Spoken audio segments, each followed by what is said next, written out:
Nationalism beyond tribal sentiments. Just on Monday, some group of traditionalists stormed the premises of the Great Obafemi Awolowo University to register their disapproval of the newly appointed Vice Chancellor. They claimed that an indigene of Ile-Ife should have been appointed. The big question is, what relevance is the tribal affiliation of a Vice Chancellor to his ability to discharge his duty effectively while raising the academic standard? I wish those traditionalists could channel their energy and agitations towards ensuring adequate funding and support for the university, or by extension, funding educational institutions. Now, this same issue is evident in the political and electioneering scene. In the wake of the forthcoming 2023 general elections, political parties, stakeholders, and the general masses somewhat seem to be very sensitive about tribal or ethnicity of the major players. It is true that inclusiveness is key in ensuring that every ethnic group is represented in the leadership, but beyond the satisfaction of several ethnic groups is the importance of choosing the right persons for the greater good of the nation. Candidate selection should be judged based on value added and not on mere tribal or religious sentiments. In Africa, largely, sentimental reasons have often been the basis for selecting representatives for leadership, as opposed to a fit candidate who can deliver true leadership as sometimes. This results in ethno-religious conflicts. Tribal, religious, and other sentimental-driven reasons have led many to choose unfit persons in places of power. Political participation from the masses should start with a level of understanding that candidate selection is beyond sentimental biases. It should be solely dependent on evaluating candidates' agenda, past records, and also ability to communicate effectively with the people. Anything short of the aforementioned are governed by sentiments, which could plunge the nation to perpetual doom. Tribe and ethnicity is beautiful and should be a strength in our common identities as Nigerians. So let us think less of ethnicity or tribe and more of our common Nigerian nationality. Can I shake your hand, please? Can I shake your hand? Yeah, thank you. If we know our history, this will not be a problem. Why did I say that? In history, back in the days, about 50 to 100 years ago, the mayor of Enugu was an Hausa man. Now, yes, we don't know where we're coming from. And then we've been, the people in charge, political party leaders or so, for them to be relevant. Once they lose power, once they're not relevant in that party or so, they go back to the villages or so and start throwing ethnicity or religious confusion for them to be relevant in be local champion. You're right. When people ask me, they say, where are you from? I say, I'm a Nigerian. We need to go back to that and focus on being Nigerian first, and tribes and religious second. Thank you for this. Thank you very much. You know, it's a very important issue we discuss this because everybody is concerned and agitated. Who is going to be the president of Nigeria? Imagine what happened. How can people go to a university and say we want? Is it that Ile-Ife indigene perform the magic? Anybody can be vice chancellor. Anybody should be vice chancellor, in as much as you qualify for it. So I think it's not about tribe. Okay. It's about who accesses resources. Yes. Okay. So they're using the tribalism to make sure who they want to be there can access those resources. You know, we look at the universities, they're dilapidated, but they're being funded. There are funds. Where are those funds going?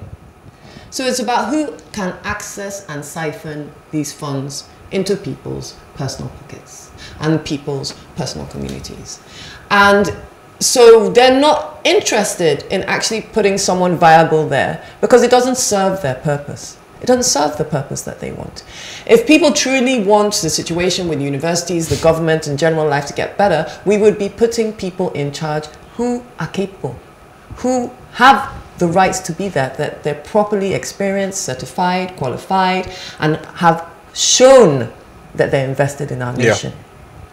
But that isn't why people go into politics. That isn't why people go into being chancellors of universities. That's just not how it happens. So I think we're honestly fooling ourselves today to think, it's very nice what you said. It's lovely, but na Naija we dey. So let's look at what... We'll make it happen. You're right. What do you say about putting square peg in square holes? Put round pegs in round holes. Forget about tribe, and so we need a good person to lead us, or good leaders, irrespective of that. So what do you think?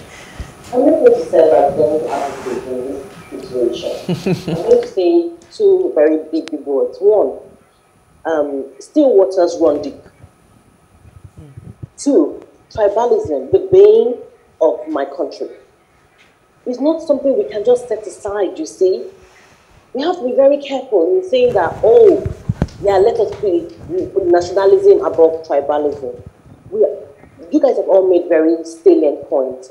Toyin has brought up the issue of resource management and that how that is the springboard to the decision that is being made.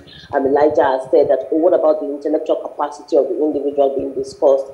Abdul has said we need to continue to discuss all of these matters. Brilliant points. I completely agree.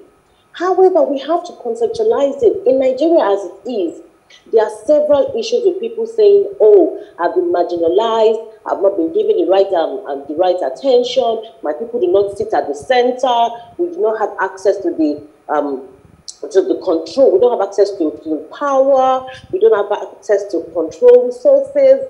So when people begin to advocate and agitate about tribalism and positions and appointments in Nigeria, we have to be very careful before we just throw out and say, oh, nationalism above all else.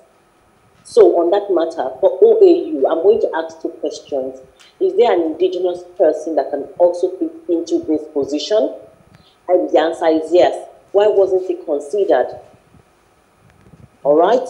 Now we have brought somebody from, say, for another community, another part of Nigeria. Why can't we work with that person? I'm going to be very careful and say, don't just say, oh, nationalism, because I'm from Lagos State and I hold it with pride.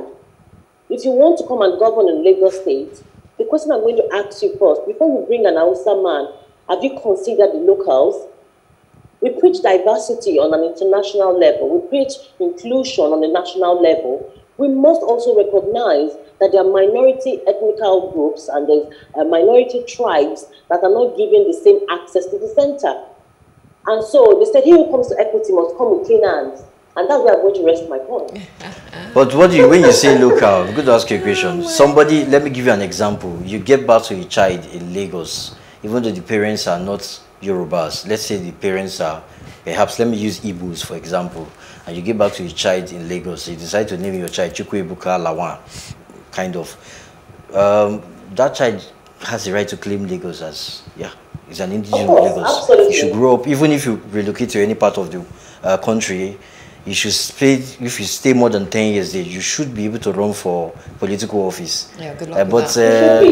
I think we need to be educated more as Nigerians. That's not happening right now. We should have a balance between tribalism and nationalism. Why do we respect all have tribe, to put but the our nationalism, local government? Well, I mean, that's the problem. Our state of origin. That's the problem. Maybe we have to remove that. They have to remove state of origin.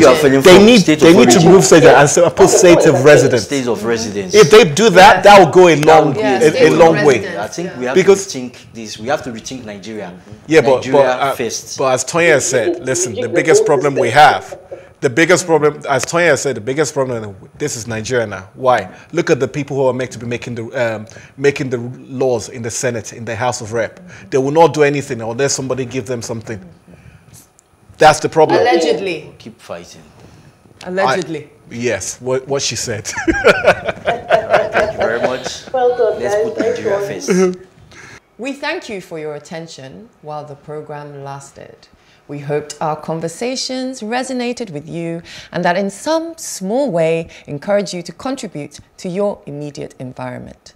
little drops of water, they say, makes a mighty ocean.